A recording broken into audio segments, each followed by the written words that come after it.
Welcome back to my channel. In today's video, we'll explore the journey of an outdoor survival enthusiast with a special project. He spent days searching for the perfect spot in the middle of the wild forest to build a unique home. He finally chose a spot under a large rock, which not only provides natural protection from rain, wind, and sun, but also minimizes the need for complex roof structures. In addition, the location near a stream ensures that clean water is always available for daily activities such as drinking and construction.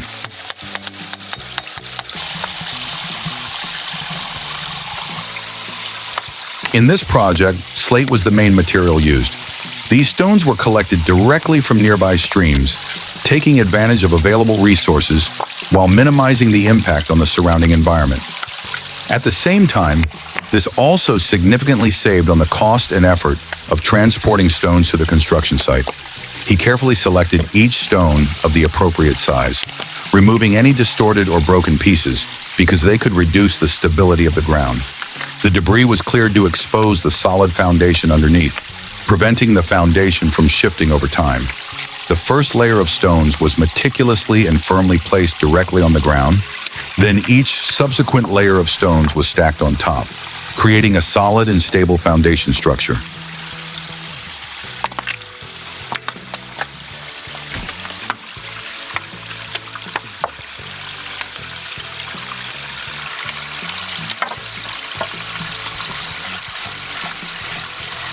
Under the wide rock outcropping, he prepared to make a sturdy and very comfortable bed by utilizing natural materials in the forest. Choosing the right type of wood was important to ensure the bed was durable and structurally sound, and he decided to use oak, the most ideal wood for this job. He chopped logs of various sizes to make the main parts of the bed, such as the legs and crossbars, which were usually thick, long, load-bearing pieces of wood. The smaller branches were trimmed evenly into uniform lengths, creating a flat bed surface. Before use, he also carefully treated the wood by removing the outer bark, which increased the durability and longevity of the bed.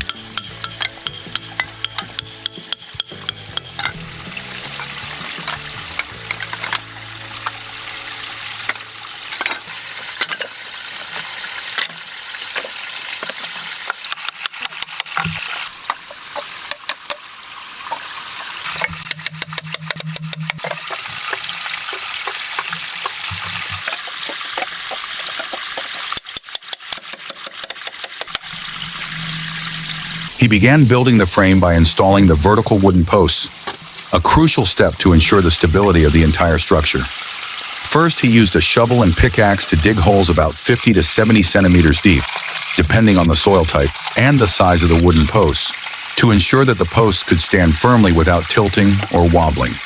This process required meticulous measurements and careful calculations, as each hole had to be deep and stable to withstand the weight of the entire bed.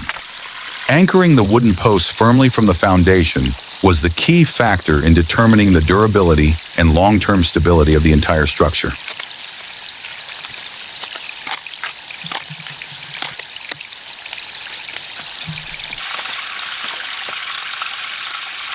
After positioning and fixing the wooden pillars, the surrounding soil was compacted to ensure that the pillars stood firmly and did not move over time.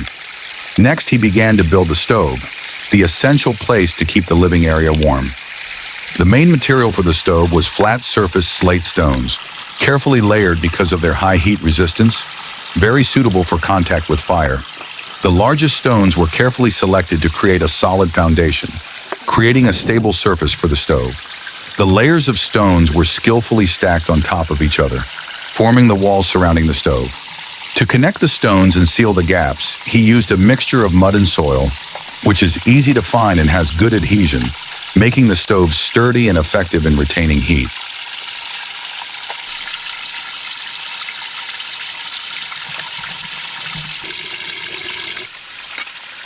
He began by constructing the framework for the walls using freshly cut timbers and beams from the forest. The vertical posts were installed by digging holes into the ground, about 1/3 the length of each post. This is a technique based on traditional construction principles, ensuring that the buried section is deep enough to provide a solid anchor point, helping to resist both vertical forces from the weight of the structure and horizontal forces from wind or vibration. Each hole was dug with a diameter slightly larger than the base of the post, allowing him to easily adjust the exact position of the post before fixing it.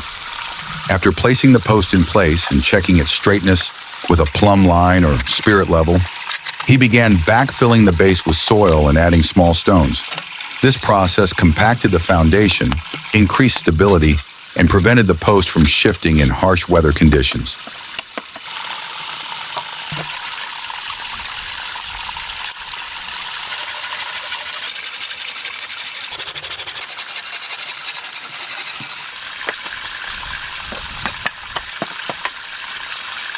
He began by positioning and installing the crossbeams on the top of the pillars to form a stable connecting frame for the entire structure.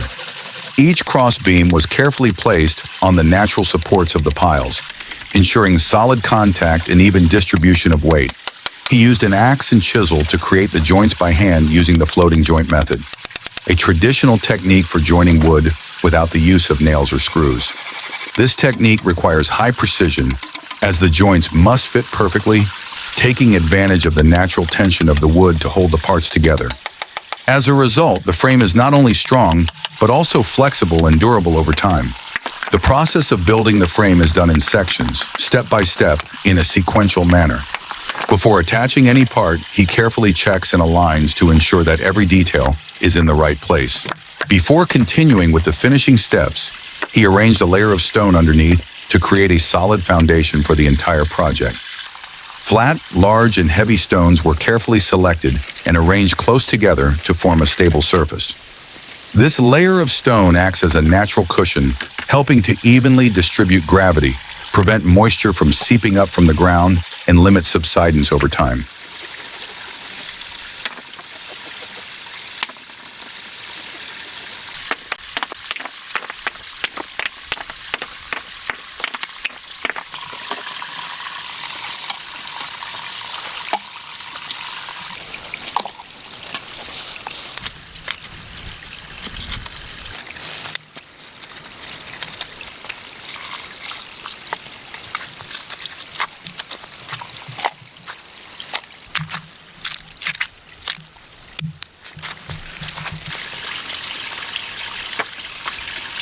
He used evenly cut logs to create a unique and handmade wall.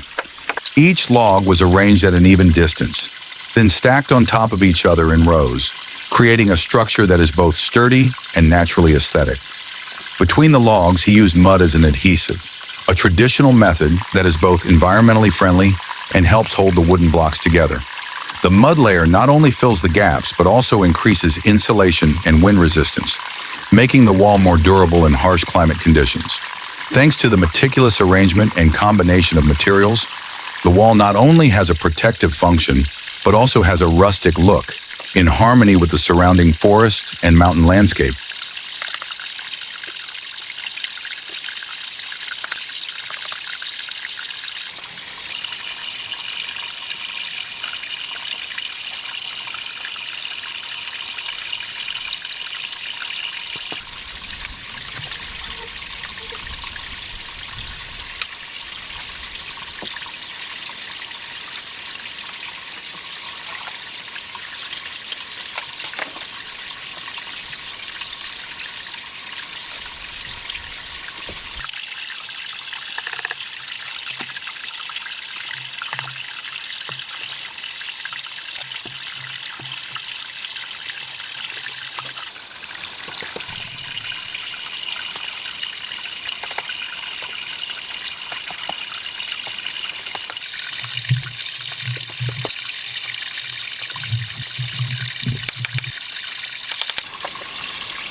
He selected two long, straight, sturdy tree trunks to form the frame for the main door. After removing the outer bark, he carefully measured to ensure that both trees were of equal length and suitable for the door size. The two trees were then erected, firmly fixed to the foundation and the horizontal frame, creating a simple but sturdy door frame. Next, he cut small logs, split them in half lengthwise to create a flat surface, and stacked them on top of each other. These pieces of wood were arranged evenly and closely together, forming a rough wooden door, bearing a strong handcrafted mark, and in harmony with the overall structure.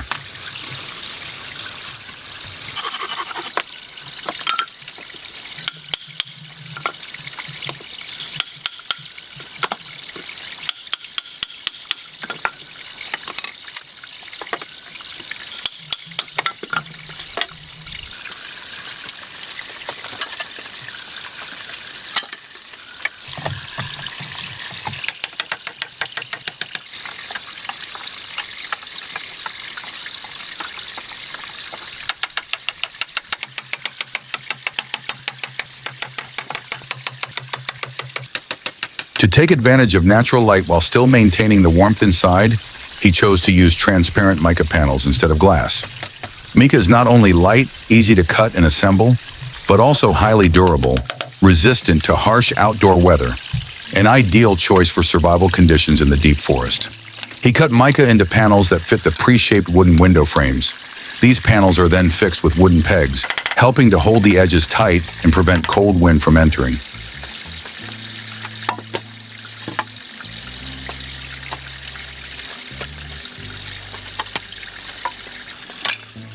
Not stopping at completing the shelter, he continued to expand the living space by building a small bridge across the nearby stream.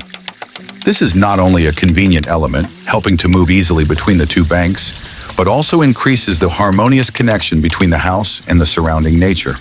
He took advantage of natural curved logs, a type of wood that is often difficult to use in house construction, but is very suitable for making the bridge's load-bearing structure. These curved logs were placed parallel, making the main beam connecting from one bank to the other. Then he added smaller, thinly split wooden bars, arranged horizontally on the bridge surface to create a sturdy walkway.